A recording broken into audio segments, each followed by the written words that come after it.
کہ دیکھو انسان کا عقیدہ کیا ہے، غلط ہے تو اس کی اصلاح کرو، اچھا ہے عقیدہ تو اس سے سیکھو. یہ واجبات میں سے ہے، بہت ضروری مقصد حیات ہے. انسان کا اعتقاد صحیح ہونا چاہیے. تو اتنے زمانوں سے احتیاط کی جا رہی ہے، تو وہ رقیہ میں، اسلامی اعتقاد میں کی جا رہی ہے. اور یہ عملیات ایسی چیز ہیں جن میں شرک کا شبہ ہوتا ہے، جن میں سحر کا شبہ ہوتا ہے. شک سے بھرا علم ہے، پر ہے شکوک سے، شبہات سے، مشرکانہ عقائد سے، مشرکانہ اقوال و اعمال سے بھرا ہے. یہ عملیات کا مسئلہ. ہم تو رقیہ کی بات کر رہے ہیں کہ رقیہ میں جہاں پر شرک نہیں ہوتا ہے اس میں بھی احتیاط کی جاتی ہے. اتنے زمانوں سے، آدم علیہ السلام سے لے کر آج تک محمد صلی اللہ علیہ وسلم، ان کی امت، اور آئندہ بھی قیامت تک توحید کا مسئلہ، اعتقاد کی باتیں، اسلامی عقیدے کی، صحیح اسلامی عقیدے کی باتیں، اس پہ ہمیشہ غور کیا جائے گا اور اس کو ہمیشہ امپورٹنس میں رکھا جائے گا، امپورٹنٹ دیا جائے گا. اس کو ہمیشہ سیریس لیا جائے گا، کیونکہ عقیدہ ہے اسلام کا، اعتقاد اسلام ہے. اس کا صحیح ہونا ایک مسلمان کے لیے ضروری ہے.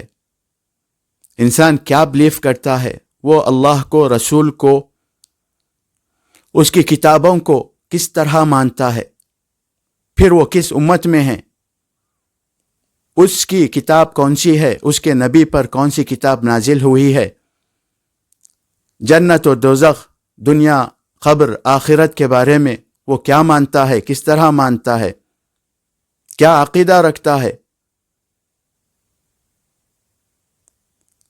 یہ سب عقیدے کی باتیں ہیں، یہ سب حاصل کرنے کی باتیں ہیں.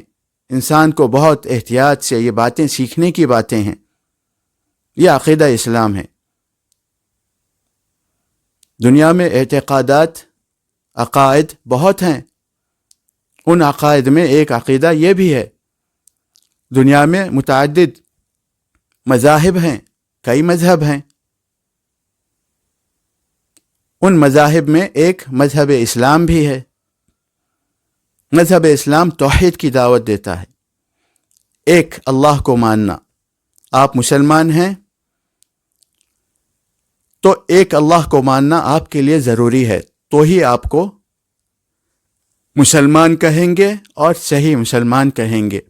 اگر آپ مسلمان ہیں لیکن آپ کی توحید میں، اللہ کو صحیح طور سے ماننے میں اگر کچھ خلل ہے تو آپ کو مسلمان کہیں گے، صرف صحیح مسلمان نہیں کہیں گے، مسلمان ہی کہیں گے. آپ مسلمان ہیں لیکن آپ کو اصلاح کی ضرورت رہتی ہے. آپ کو اپنی معلومات صحیح کرنے کی ضرورت رہتی ہے. آپ کو اپنے عقیدے کی اصلاح کرنے کی ضرورت رہتی ہے. وہ کہاں سے صحیح ہوگا؟ وہ قرآن اور رسول صلی اللہ علیہ وسلم کی احادیث سے، اسلام کے بنیادی دلائل سے صحیح ہوگا. بغیر دلیل کے دین نہیں ہوتا. کچھ جانو، کچھ سیکھو. دین کی باتیں سیکھنے لگو تو دلیل سے سیکھو. اب یہ جو باتیں میں کہہ رہا ہوں، تھوڑا ذہن سے سوچئے. جب سے آدم علیہ السلام اس دنیا میں اتارے گئے، جب سے یہ دنیا بنی ہے، آدم علیہ السلام، ان سے پہلے کی باتیں، آپ ہسٹری پڑھیے، آپ کو پتہ چلے گا ہمیشہ توحید کی اہمیت رہی ہے اور شرک گناہ سمجھا گیا ہے.